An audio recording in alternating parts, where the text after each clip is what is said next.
नमस्कार प्रिय विद्यार्थियों, बीए द्वितीय वर्ष की इस ऑनलाइन कक्षा में आप सभी का स्वागत है। हम प्रथम प्रश्न पत्र प्रतिनिधि राजनीतिक विचारक का अध्ययन कर रहे हैं। इसमें हमने पहले विचारक प्लेटो के विभिन्न प्रकार के राजनीतिक विचारों का अध्ययन कर लिया है। दूसरे विचारक हैं अरस्तु। इस वीडियो में हम अरस्तु के सामान्य जीवन परिचय और राज्य संबंधी उनके विचारों पर चर्चा करने का प्रयास करेंगे। अरस्तु का जीवन परिचय। अरस्तु का जन्म 384 ईसा पूर्व मकदूनिया के तट पर स्टैगिरा नामक स्थान पर हुआ। इनके पिता मैसिडोनिया के राजवैद्य थे। अरस्तु प्लेटो के शिष्य हुए। 367 ईसा पूर्व में इन्होंने एथेंस आकर प्लेटो की अकादमी में प्रवेश लिया। प्लेटो की शिक्षण संस्था जिसका नाम अकादमी था, अरस्तु उसी के शिष्य हुए। अरस्तु की कुशाग्र बुद्धि, उनकी चिंतन क्षमता के कारण प्लेटो ने इन्हें अकादमी का मस्तिष्क कहा है। 347 ईसा पूर्व में जब प्लेटो की मृत्यु हो गई तो अरस्तु वापस एथेंस छोड़कर चले गए।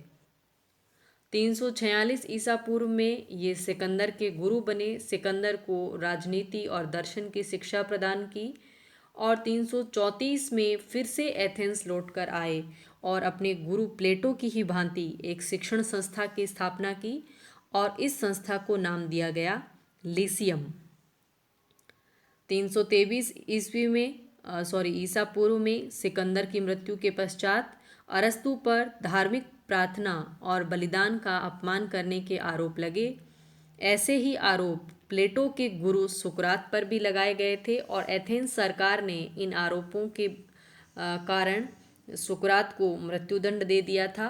तो ऐसी ही परिस्थिति फिर से उत्पन्न ना हो, इसका विचार कर अरस्तु एथेंस छोड़कर चले गए।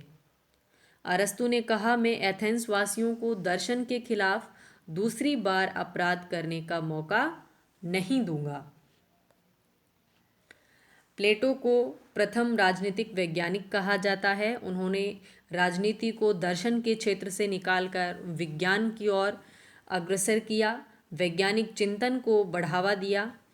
अरस्तु की प्रमुख पुस्तकें हैं the Politics, Nicomachean Ethics, the Constitution of Athens. Nicomachean Ethics है, इसकी जगह कई बार सिर्फ एथिक्स नाम भी प्रश्न पत्र में पूछ लिया जाता है।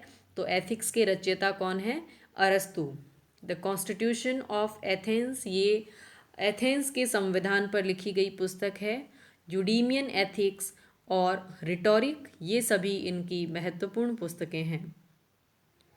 अरस्तु की अध्ययन पद्धति। अरस्तु की अध्ययन पद्धति आगमनात्मक थी। जहाँ पर प्लेटो इनके जो गुरु थे उनकी पद्धति निगमनात्मक थी, जो सामान्य से विशेष की ओर जाती है। वहीं प्लेटो की अध्ययन पद्धति है वो विशेष से सामान्य की ओर जाती है, जिसमें विशेष उदाहरणों का या विशेष तथ्यों का अध्ययन और पर्यवेक्षण करके कुछ सामान्य नियम हैं उनका निर्माण किया जाता है। इसके साथ ही अरस्तु की अध्ययन पद्धति तुलनात्मक थी। अरस्तु ने तत्कालीन समय में विश्व में प्रचलित 158 देशों के संविधानों का तुलनात्मक अध्ययन किया था। अरस्तु की पद्धति ऐतिहासिक थी। इसके साथ ही इनकी पद्धति उद्देश्यपरक भी थी। उद्देश्यपरक पद्धति वो होती है जिसमें अध्ययन से पूर्व कोई उद्देश्य निर्धारित कर लिया जाए, तो ऐसी पद्धति को टीलोलॉजिकल पद्धति भी कहते हैं। इसके अलावा सादृश्य मूलक पद्धति का भी अरस्तु ने भरपूर उपयोग किया है। सादृश्य मूलक पद्धति यानी जिसमें किसी उदाहरण का सहारा लेकर अपनी बात को समझाने का प्रयास किया जाता है।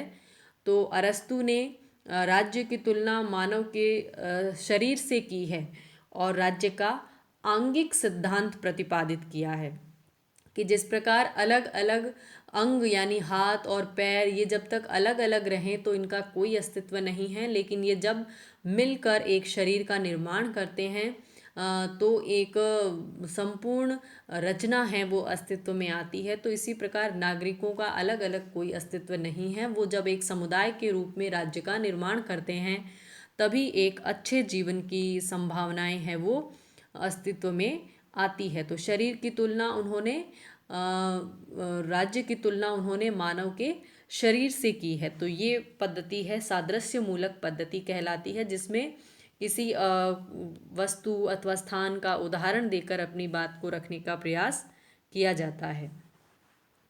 अरस्तु चूंकि प्लेटो के शिष्य थे, इन पर प्लेटो के चिंतन का, प्लेटो के दर्शन का गहरा प्रभाव है। प्लेटो का जो दर्शन था, जो फिलॉसफी थी, उसको अरस्तु ने वैज्ञानिकता प्रदान करने का प्रयास भी किया है। फॉस्टर ने कहा है अरस्तु सबसे बड़े प्लेटोवादी है, और वहीं सेबाइन ने कहा है कि अरस्तु है वो प्लेटो के ऋणी हैं। अपने विचारों के लिए, अपने चिंतन की जो पद्धति है उसके लिए अरस्तु है वो प्लेटो के ऋणी माने जाते हैं। प्लेटो व अरस्तु में क्या समानताएं हैं? दोनों विचारक हैं, ये यूनान को अपने केंद्र बिंदु में रखते हैं। यूनान के नगर राज्य है वो इनके चिंतन का केंद्र बिंदु है। एथेंस, स्पार्टा, इस तरह के जो नगर राज्य थे, इनके इर्द गिर्द ही इन्होंने अपने चिंतन का जो भवन है उसे खड़ा किया है। यहाँ पाई जाने वाली जो शासन में जो कमियाँ थी, जो समस्याएं थी, उनके इर्द गिर्द ही इनका चिंतन है वो केंद्रित रहा है।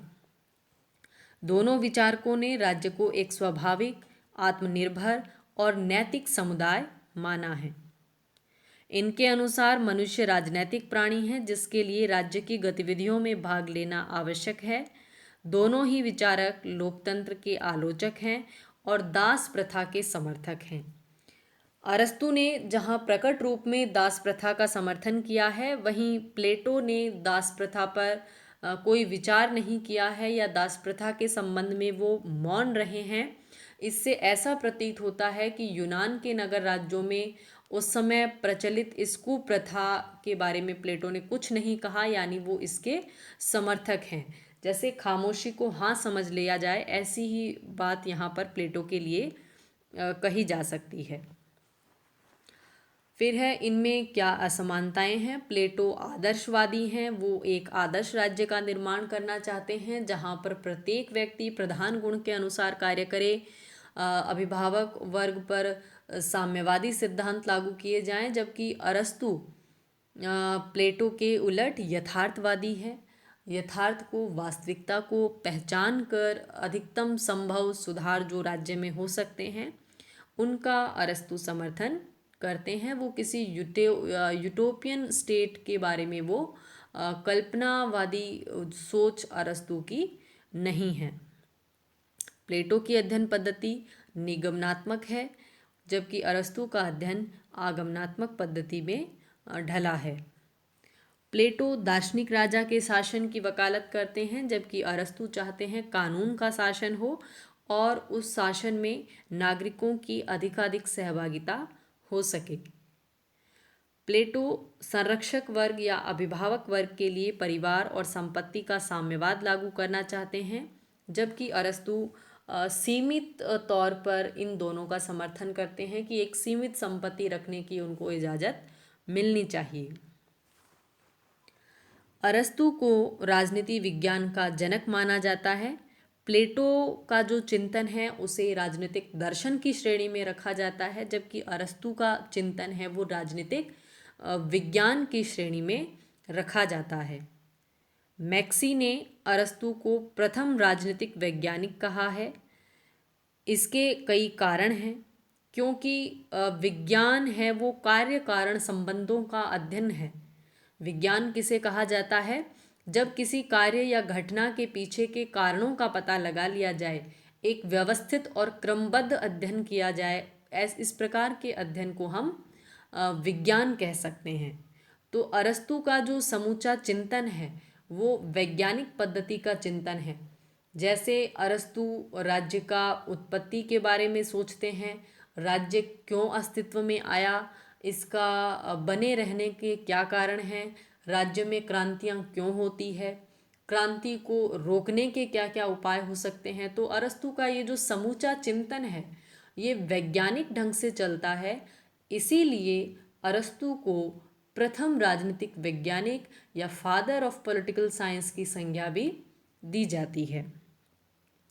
इनकी पद्धति आगमनात्मक अध्ययन पद्धति है, जिसमें विशिष्ट से सामान्य की ओर जाया जाता है। तथ्यों का संकलन करके उनका निरीक्षण और पर्यवेक्षण के आधार पर निष्कर्ष है वो निकाले जाते हैं।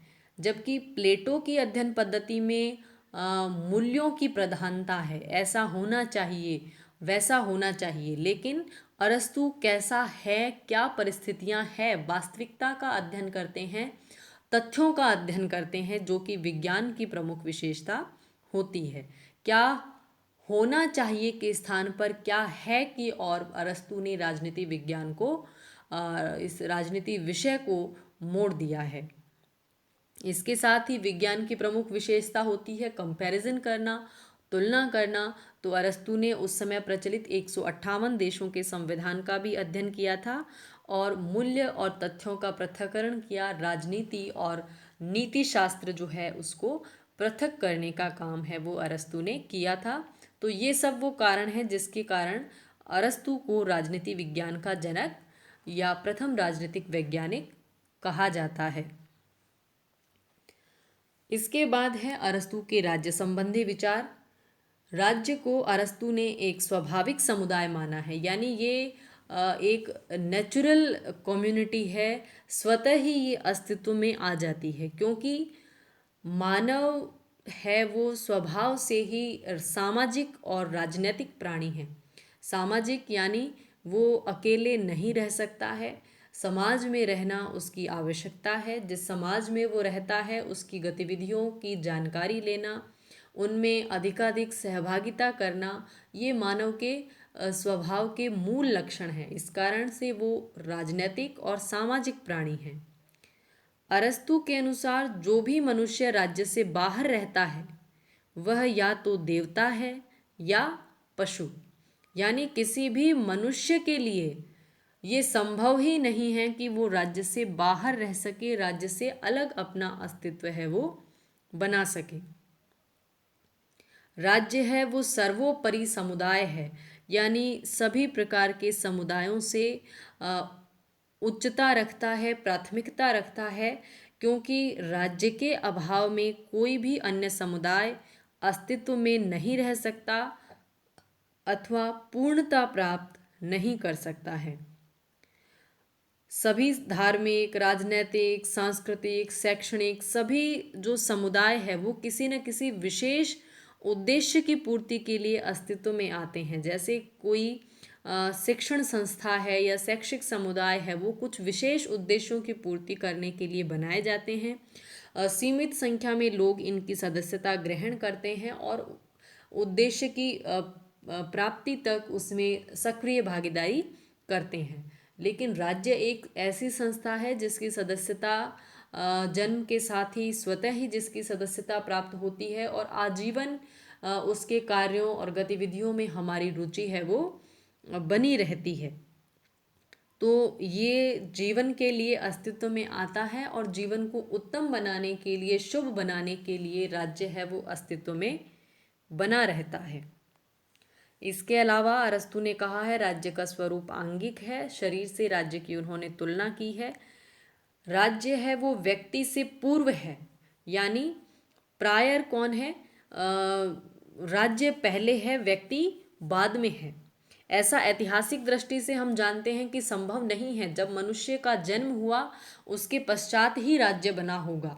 काल क्रम वाइज यदि हम देखें तो मनुष्य पहले है लेकिन राज्य बाद में आया। लेकिन अरस्तु कहते हैं कि यदि तार्किक दृष्टिकोण से देखा जाए तो राज्य पहले है और व्यक्ति बाद में। क्यों? क्योंकि संपूर्ण के बिना अंश की कल्पना नहीं की जा सकती। अब जब हम हाथ की कल्पना कर रहे हैं, पैर की कल्पना कर रहे हैं, मुंह की कल्पना कर रहे हैं, सिर की कल्पना कर रहे हैं, तो इन कल्पनाओं को करते वक्त हमारे मन में एक संपूर्णता की, एक शरीर की कल्पना अवश्य है। अलग से हाथ का कोई अस्तित्व नहीं है, वो कोई कार्य नहीं कर सकता है जब तक वो अपने संपूर्ण से ना जुड़ा हुआ हो, तो इसी तरह से अरस्तु कहते हैं कि व्यक्ति कालक्रम की दृष्टि से राज्य से पहले आया है, लेकिन तार्किक दृष्टिकोण से यदि सोचा जाए तो राज्य पहले है और व्यक्ति बाद में। इसके साथ ही राज्य एक आत्मनिर्भर और नैतिक समुदाय है। इसका जन्म जीवन को संभव बनाने के लिए हुआ है, लेकिन यह सद जीवन के लिए अस्तित्व में है। तो ये थे अरस्तु के राज्य संबंधी विचार। इससे अगले वीडियो में हम अरस्तु के नागरिकता पर विचारों का अध्ययन करेंगे। धन्यवाद।